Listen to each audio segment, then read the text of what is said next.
Good afternoon, my dear. We have a distinguished guest here today, right? At 4:30 p.m. From now on, I will always be interviewing someone. And now I have the honor of starting this new format. At 4:30 p.m. with our dear Professor Jose. Welcome, my dear. Always very active, always on social media, outspoken. How are you, my dear? Hi, Andre. First of all, thank you very much for the invitation. And I'm honored to be inaugurating this new phase of yours, this format, yes? And with double the joy. Because many people who follow Porto do José also follow André Gonçalves, including Saturday. Now, when President Lula was here in Rio de Janeiro, I was there because I am a candidate for federal deputy for the PSB, number 4,000. Wow, thank you. It's Oh, been a that's pleasure. nice. Jabba, right?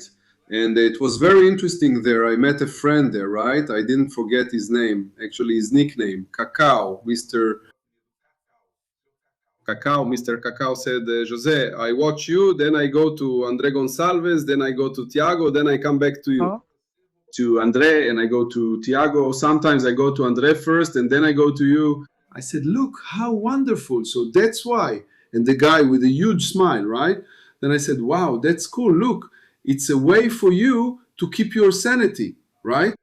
He very said, bad. exactly, you guys, during the pandemic, how much you helped us. Wow, sometimes we thought we were alone, and then we found you, and that was really cool. Anyway, so Yeah. for me, it's a joy to be here with my friend and with friends. Anyway, in this multifaceted phase we're in, I was really hoping and wanted you to be a candidate too. But you have much more sense than I do.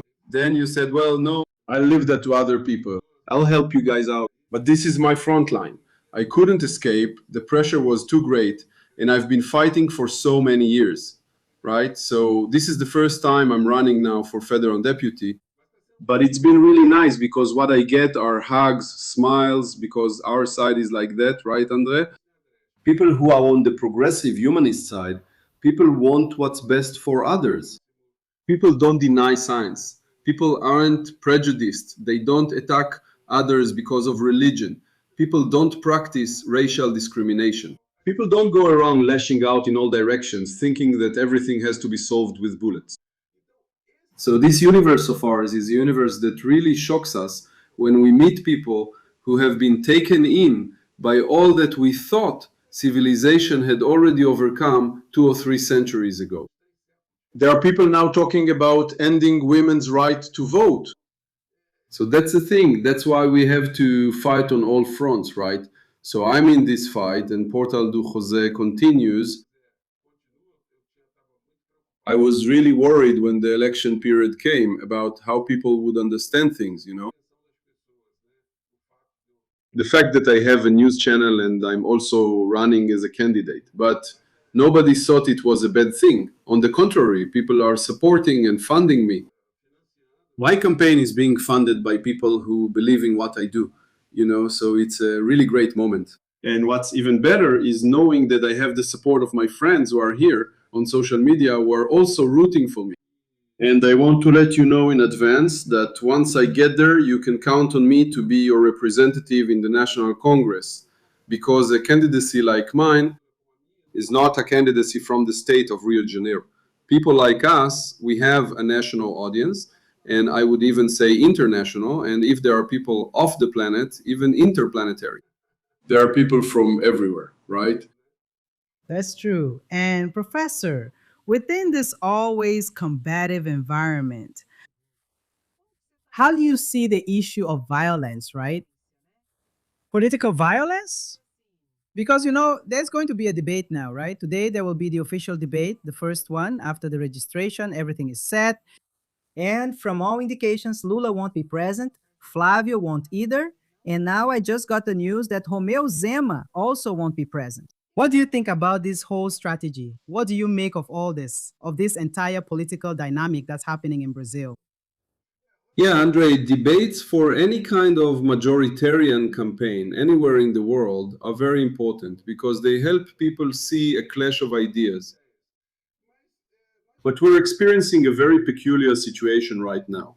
where we have a candidacy that brings together all the progressive forces, which is President Lula's candidacy. And then there are about six other candidacies, five or six, and they're all right wing. So, under the pretext of having a debate, an equal debate, you would actually be creating a great injustice. It would be five or six against one. So for President Lula, it's absolutely unfavorable to show up to something being called a debate, but where there won't be any real debate, it would be a beating. And reacting to a lie coming from just one person is already very complicated. Those of us who are here on social media, we know how much work it takes to debunk a lie that the right plans in 10 seconds, in 30 seconds. We spend a lot of time trying to explain that it's a lie. Why is that? Because that was created that way. Because what is the person's interest? And sometimes, even after we explain everything, the person listening still doesn't believe it. Now, just imagine six people attacking you at the same time, each one coming at you. And not to mention the possibility of them teaming up, because several of them know they won't make it to the runoff. So they could act as a stepping stone for Flavio Bolsonaro's candidacy. Just like it happened, and you remember very well, the one with Father Kelman. Father Kelman, the fake priest, who entered the last presidential race with the sole purpose of attacking President Lula. And so, in this process now, the other candidates will hardly defend anything different from what the far right defends. So, for President Lula to go to a debate like that, honestly, it would only happen if he were very naive or politically inept. And there's no room for that today. Right? It's interesting. And I agree too. I don't think Lula should, like I said, he shouldn't stoop to their level. And you know what's strange to me, right? Because I think the one who will be most interested in showing up and going is the one closest to Lula, which is Flavio Bolsonaro. And he's not going. I find that so unusual, because like a politician who wants to take down the one who's already in power, let's say, they have to show up. They have to, right? Because the one under fire is Lula. So he had to show up. He had to. And he didn't. He simply backs out and also won't show up at the debate. I think that says a lot by itself, right? Yeah, because here's the thing actually, they don't have many differences in their proposals. In fact, Flavio Bolsonaro, he has an absolute lack of proposals. So in this environment, he would only have something to lose, because any kind of question related to the inexplicable things in his life, he would lose some credibility with the audience that he still maintains, right? That he maintains and captivates. So strategically for him, the best thing to do is really not to go, because it's the same old story, right? Like when someone is really in trouble, when someone has many sins and many crimes, that's why constitutions, right? The laws of countries, anyway, give the person the right to remain silent. So, yeah, not going to a debate like this is something similar to the right to remain silent, because he knows he's going to be asked a series of questions. So, yeah, the whole scenario is set up for us to have some kind of debate in the runoff. Even if it's a debate between Lula and Flavio Bolsonaro, that's if there is a second round, right? Because it could also happen that Lula wins the election in the first round. Yeah, that's a position you support, that I support, and that we're working for to make it happen, right? And if Lula takes some more concrete actions on social media, if he shows up more, he might convince a portion of the undecided voters or people who don't go to the polls, who don't show up, right? Who abstain. If that causes any kind of movement, if 2 or 3 percentage points go up, that's it.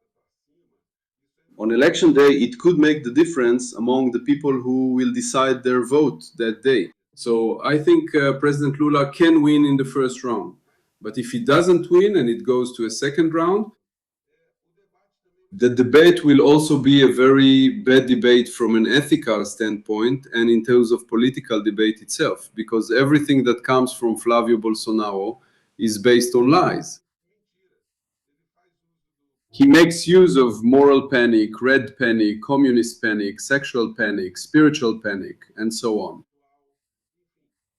And if there were more interplanetary panics or agricultural panics, locust plagues, and so on, he would use all of that too. And then President Lula will have to either stoop that low and say, my friend, look, you are not fit to be a candidate because the public prosecutor's office of Rio de Janeiro, moral standing, because the public prosecutor's office of Rio de Janeiro said that you are a thief. You committed embezzlement. You were involved in the kickback scheme. You took money from your employees. You got rich, bought real estate by taking money, that is, laundering money in the chocolate shop, which was a front for money laundering. So then Lula will have to stoop to this kind of thing, right? So even in the debate in the second round, debates may be frustrating if the goal is to get a sense of what the candidates stand for. Lula will always be at a disadvantage debating with a guy like Flavio because Lula has critical thinking, he has respect, ethics, he has ethical respect, he won't stoop to trash talk. This for us, Andre, those of us who fight the far right a lot here on social media, for us sometimes it feels like we're doing violence to ourselves. You, me, all of us here, we're forced to use certain words, right? Some labels that we say like this, wow, I've never said this to anyone in my life, but for a Bolsonarist, I'm forced to say it, right? So just imagine Lula goes through this too. He has to go in front of the cameras, face a guy who's a thief, and call him a thief.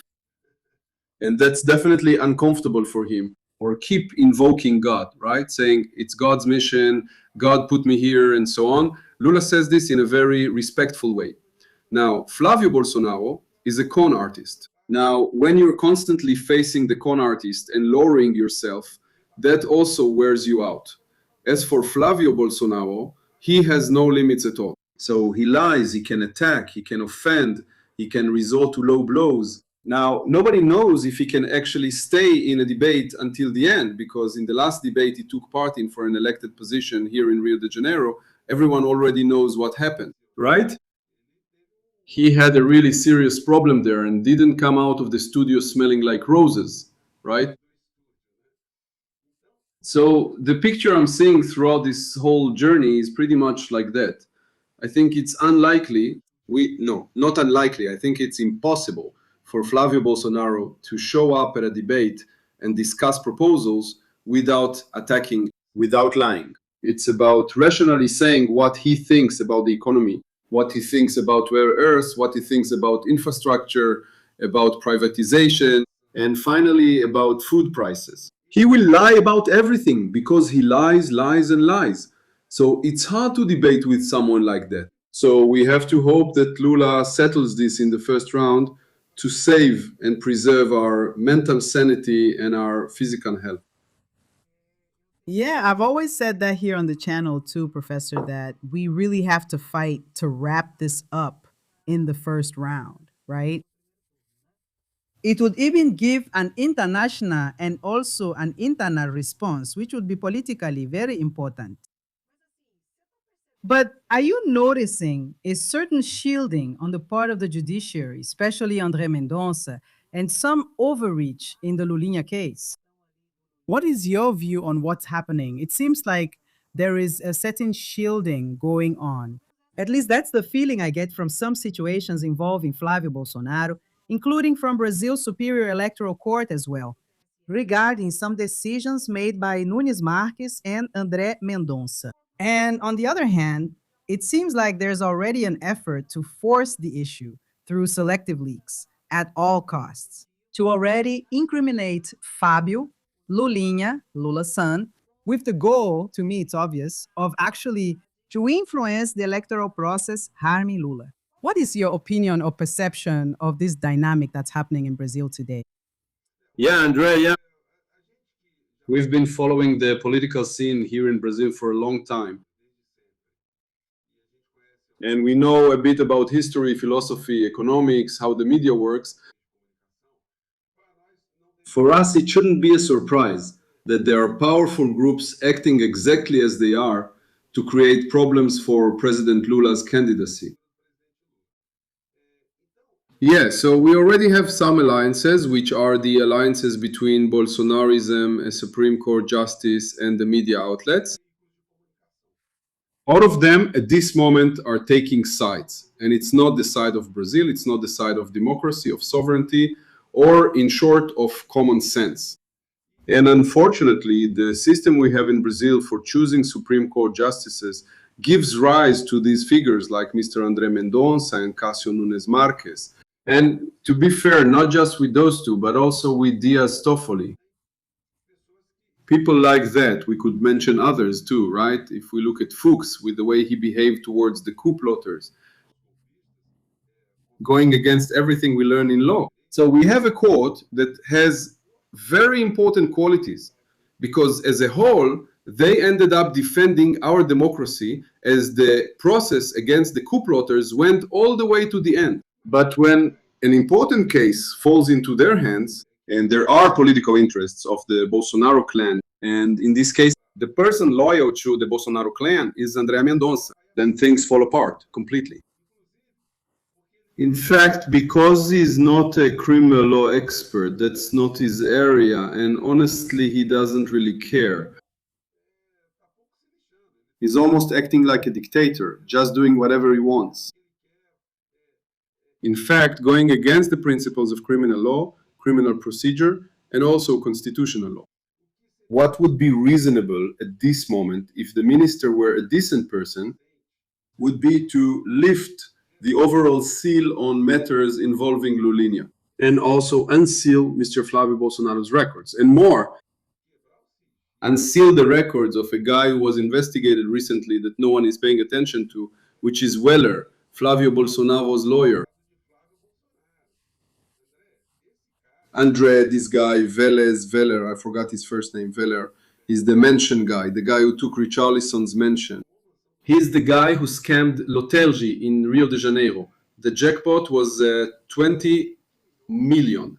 He scammed them, no? He didn't give the money to Lotergi. He's the guy who lends a private jet to Flavio Bolsonaro to go to the United States. Look, a jet to leave Brazil and go to the United States isn't a small plane. The guy has to have a real jet. And Flavio Bolsonaro going to the United States with that kind of jet and more, spending the night at the casino with him and withdrawing $236,000 in one morning at the casino. Flavio Bolsonaro, who's a man of God, a family man, spent the whole night at the casino. At 6 in the morning, he went to withdraw $236,000.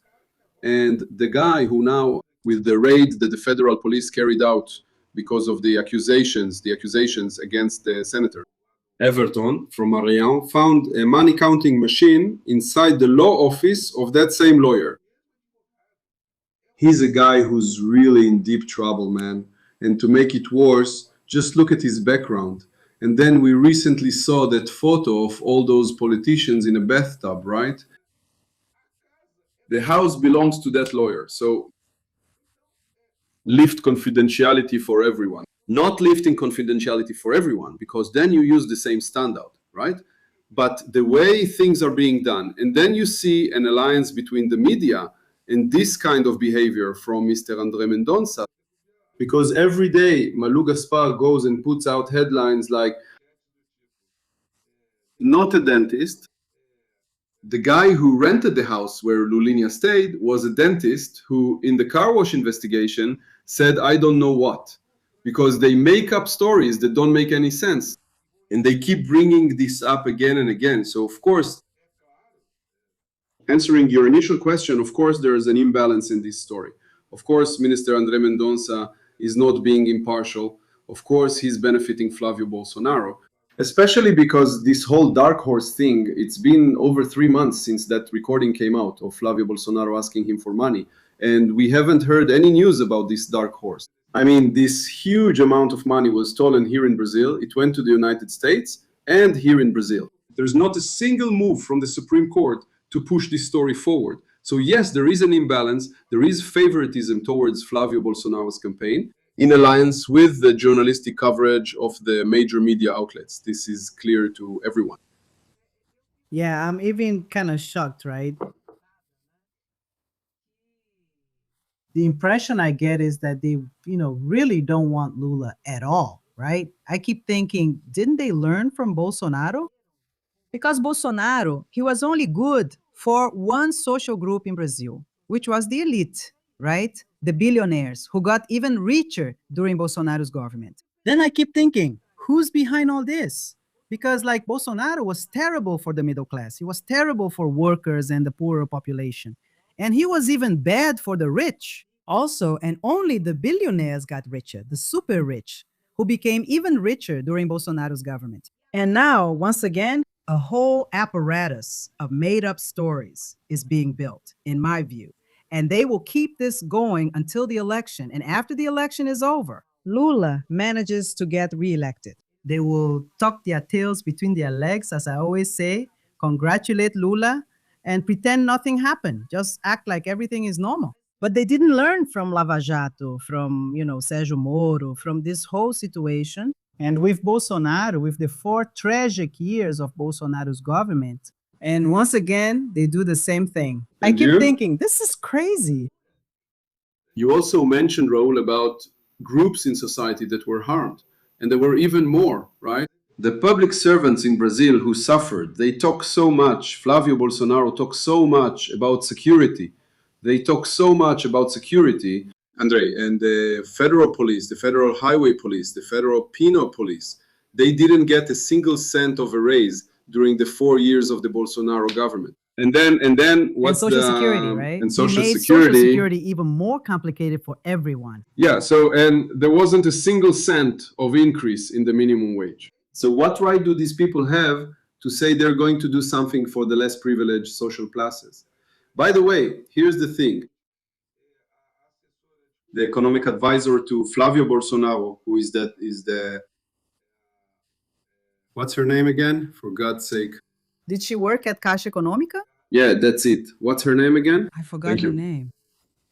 I remember her now. We remember No, it it's here in fine. Yeah, no, then no, we. no. Here our conversation, but Yes. she came and said that ending the 6 day work week is just demagoguery, and that the worker has to negotiate directly with the boss,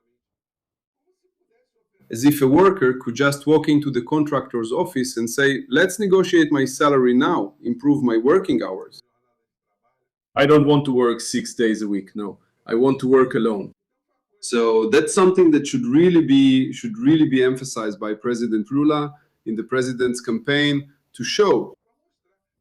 Because look, I just saw data yesterday that 82% of young people between 16 and 24 years old are in favor of ending the 6 day work week. So Lula has to take up this cause and has to call it out that the far right, those people from the PL, those guys who are running in the election now, those guys are against it. Ending the 6 day work week is not what they want. They want workers to keep working like this, right? So it's a huge paradox, this thing we're living through. There are people who are running in an election, but with a series of proposals that go against the Brazilian people. And they're out there without getting much attention. So since the media isn't talking about it, let's expose it. Look, Paula Guedes in a skirt, I forgot her name, the woman, right? She's saying, look, that it's every man for himself. She's against the CLT. The CLT for them is state interference in labor relations, as if that were a bad thing. Right? The state mediates precisely so we don't have exploitation of the weaker side by the stronger one. But that's Flavio Bolsonaro's economic agenda. It's the agenda of doing what Milei is doing in Argentina. In other words, taking away social rights, ending social programs. Milei in Argentina even went so far as to close a children's cancer hospital. He's gutting the universities. Yeah, teachers' salaries are going way down because inflation is still there. And it's that whole small government line. The state is bad, the state is evil. And the best thing for a society is every man for himself, God for all, everyone with a gun in one hand and a Bible in the other, shooting everywhere, right? And always in a world full of hate. And everyone has to fend for themselves. Let your will be done. So it's really complicated for us to see what we're seeing today. Right? And that's why we have to face this whole gang, right, with strength. Yeah, that's true. And it's interesting that meanwhile, Flavio doesn't account for anything, right? On Friday, if I'm not mistaken, he hit 100 days. And Flavio doesn't account for the money he was asking Daniel Borcado for the money they received and said was for the movie, that it was for a fund in Texas.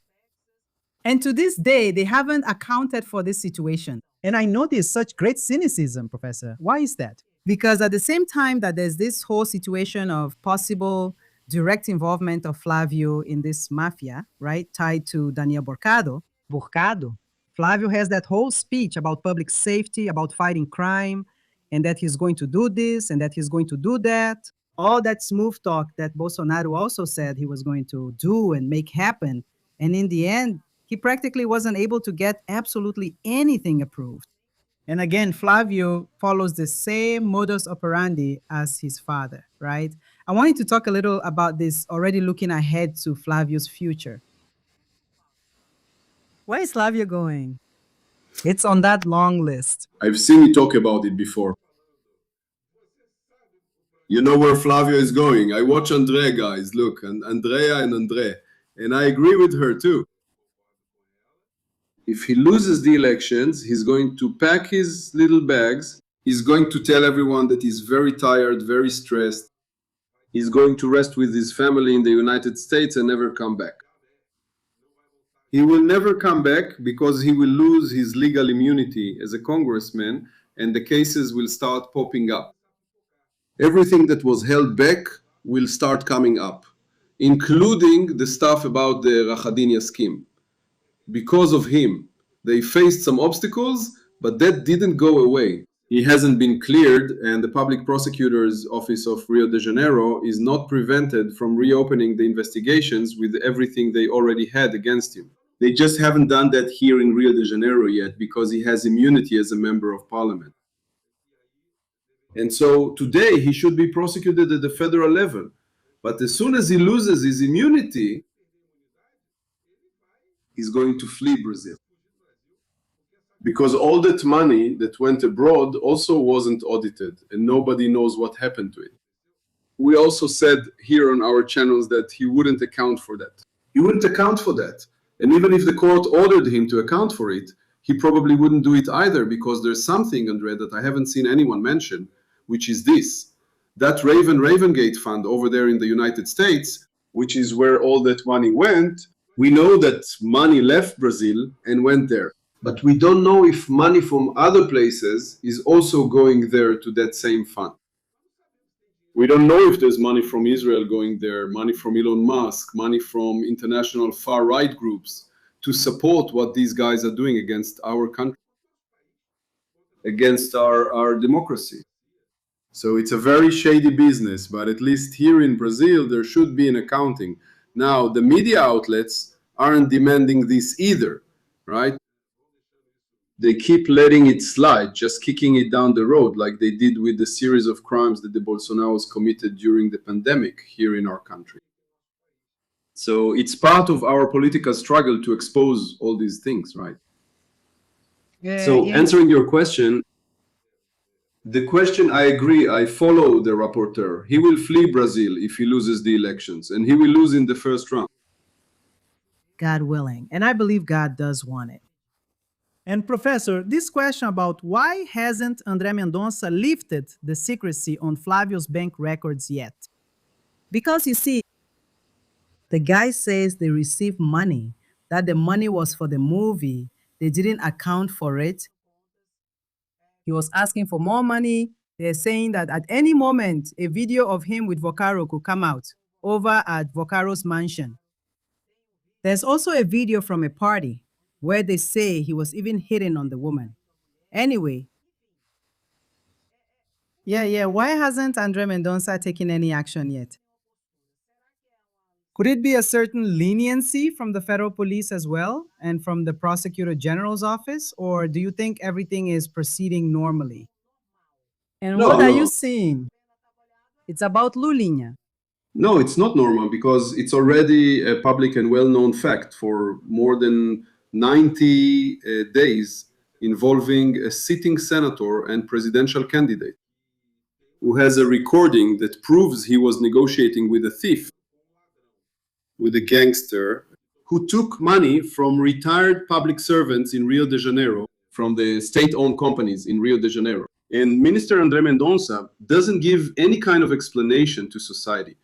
It's an unacceptable situation. Now, since the media doesn't do to Flávio Bolsonaro what they're doing to Lulinha lately, because if they demanded accountability for wrongdoing with the same intensity, because there's a huge disapproval, because with Flávio Bolsonaro there's money involved, he admits that he had the money, and it's proven that there was money.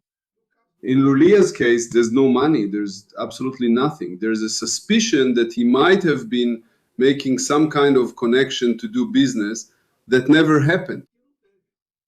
So there's a huge imbalance in the way things are handled. One is a proven fact, a crime that happened, and the other is just speculation. But they are giving much more attention to the speculations than to the crime itself or to the shady dealings that have already happened. So the Prosecutor General's office also, without being pressured by society, just acts according to which way the wind is blowing. So if no one is bringing up the subject, I think the Prosecutor General's office should be putting more pressure on André Mendonça. But they've also realized that André Mendonça isn't really interested in following proper independent procedures with impartiality, right? So we'll have to wait and see what happens next. Unless someone manages to leak something or a new fact comes up that moves this whole story forward. A new recording of Flávio Bolsonaro, a new video, some new fact. Because if things stay as they are, it seems like André Mendonça will wait to make any decision until after the elections. And probably if Flávio Bolsonaro is defeated in the first round, I think in the first or second week, Mr. André Mendonça will make some decision. And if Flávio Bolsonaro runs away the next day, then André Mendonça will be caught up in that story, right? He'll end up becoming an accomplice to this whole thing. Because if the guy is outside Brazil, that's it, right? Then Flávio won't come back anymore. That's true. I also have the impression that he's going to drag out this situation, this mess. There will be selective leaks to try to harm Lula, and they're going to drag out this situation. But now tell me a little about yourself. You, as a congressional candidate, what will be one of your main lines of action, your main fights in the National Congress? Tell us a little about what you think, what you're feeling about this whole new experience. Well, Andrea, you have a legal background and so am I, right? Yeah. We can't have any great illusions about the possibility of making proposals, going to Brasilia, presenting a bill, having it approved, and changing the reality of our country just like that, and improving people's lives as a whole. I know it's very difficult for the left wing caucuses in the National Congress. Historically, they have always been in the minority. So there's already a big challenge. Many representatives, in order to get their projects approved, make alliances, right? Like, I'll support your right wing project here if you support mine too. Anyway, so that's the situation. I don't have any romantic notions about it. But of course, there's still a lot of work that can be done today. If you hold a position on a committee, if you have a voice on an important committee, like the Constitution and Justice Committee, the Human Rights Committee, the Economy Committee. Anyway, the agrarian committee, any committee where a person who has knowledge and is working seriously can create some impact. Yeah, having the floor, the chamber floor, also expands much more what we do here on social media. Because when you address very important issues, when you denounce wrongdoing, when you hold people accountable, our voice here on social media is very strong, but it's limited to this space we're in. The far right, the right institutions, they don't follow us. The people who follow us are those who are tuned in to our side. Now, in the National Congress, if Professor José takes the podium and really goes after something, then there's no way for them to hide it. Then we can spark debates and expose some things. We can also demand that the Attorney General's office be quicker in dealing with a number of issues and that. It reopens the whole body of information we had about the crimes committed by the Bolsonaro clan and by Bolsonarism during the pandemic. Because these crimes are not time barred. This didn't happen 2 centuries ago. This happened recently. We all know people who died during the pandemic because of these murderers. It's more important that I can seek the Attorney General's office, because the Attorney General's office doesn't watch Portal do José and probably doesn't watch Andre either, doesn't watch anyone, doesn't watch anyone's show. They couldn't care less about that. Now, in the National Congress, we'll be able to make some noise. Now, in terms of projects, some causes that I would defend, like full-time education. Thank God President Lula is also defending this as a main cause in his fourth term. Now, any kind of bill introduced in our country to solve issues of social injustice, lack of basic sanitation, lack of housing, lack of security, anyway, lack of jobs, any social need will always run up against the lack of money in the public budget. Because of the interest we pay and the debt we have in Brazil, which consumes 1 trillion reais per year in interest payments. So if we don't question this, the payment of interest, question the spending cap, country, with the demands that we have, with the social divide that we have, we can't just accept it. Brazil growing 1.5% per year, 2.5% per year. Yeah, because it's going to take us decades to solve real problems in Brazil. So, someone like me, what can I do? Raise questions about the economy, provoke debates about these issues, present projects, that's within the realm of possibility. In the field of education, in the field of law, one thing I can do that I think has some chance of succeeding, projects that increase the penalties within the penal code for crimes committed by public servants, crimes of corruption, crimes of official misconduct. Official misconduct is a crime that happens all the time because the penalty is very low. It's from 6 months to a year. I filed a complaint against Mr. Augusto Aras because of his omission during the pandemic. Yes, but I reported him. For official misconduct, the penalty is from 6 months to a year, which means the statute of limitations, in other words, the state's right to punish, ends quickly. And if the state acts and charges the public servant with official misconduct, he goes to the special criminal court. Yes, it's a minor crime.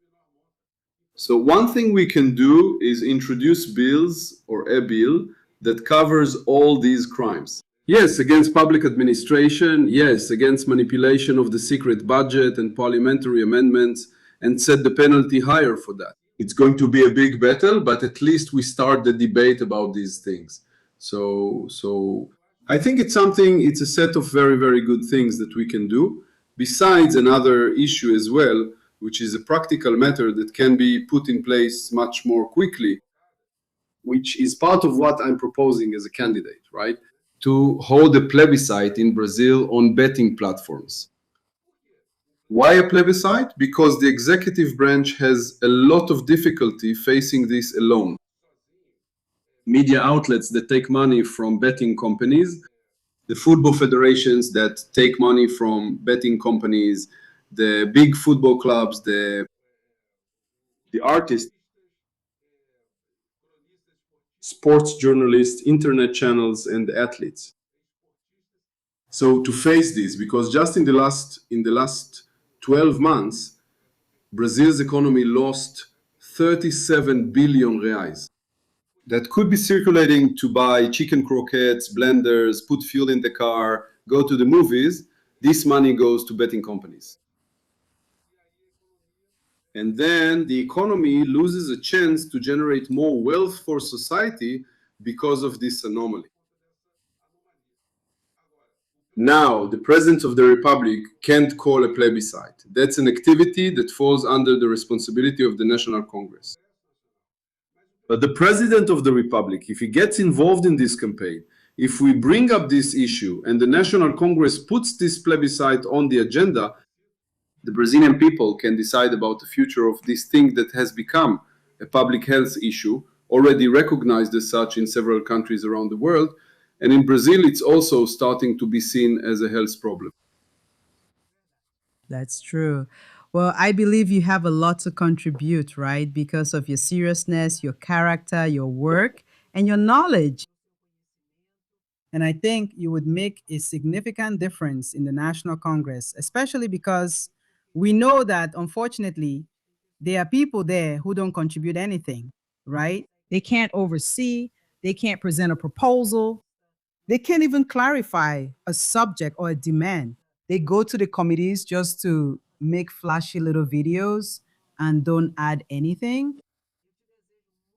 I wish you lots of luck, and I'm sure you'll be a great legislator and that you'll help Brazil a lot in general with your seriousness and your knowledge. And I hope you'll be there in the National Congress. It would be such a great joy and pride at the same time, you know? All the best to you in this endeavor. Andre, thank you very much. Look, one of the coolest things that will happen if I become a congressman is that I'll be close to you, right? I'll be almost your neighbor. We'll be able to have guarana together, some coffee together, and we'll That's do a true. lot of live streams together. We'll do a lot Yes, of we live will. streams together. Those proposals I mentioned, Andre, are right here in my pamphlet. Look, I still haven't gotten used to promoting myself, okay? So here it is. My candidate number here in Rio de Janeiro, if you're in Rio, is 4,000. And for you who are not in Rio de Janeiro, my friend, but you certainly know someone in Rio de Janeiro, right? So send a WhatsApp message to that person, send an email. Here are the proposals I mentioned to you. Look, many of them are right here on this little piece of paper, okay? But anyway, that's it. The people who make me think about serving my country, my people, are people like Andre, like you here, and the people who follow me as well. So thank you, okay, Andre? I I'm the want to one who get should there, and I thank want to you. get there together with you, with everyone. Okay. All right. And until next time, Until if next you time. can come here before the election, I think it will be nice. Okay. There will be a lot to discuss. Call me and I'll come. All All right. right. Thank Thank you, you, dear. dear. Kisses Thank you to all so of you. much. Bye bye. So, guys, that's it. Professor Jose is extremely qualified, and he's someone who, for example, would have my vote, you know? He is committed to what he sets out to do. And I believe he would make a positive difference there in the National Congress. Okay? Think about it. All right? Go ahead and hit the like button, like, comment, and leave your comment. Yeah, the caption is yours. The comment is yours. Okay? Kisses, thank you so much. See you on the next live stream. Take care. Bye bye.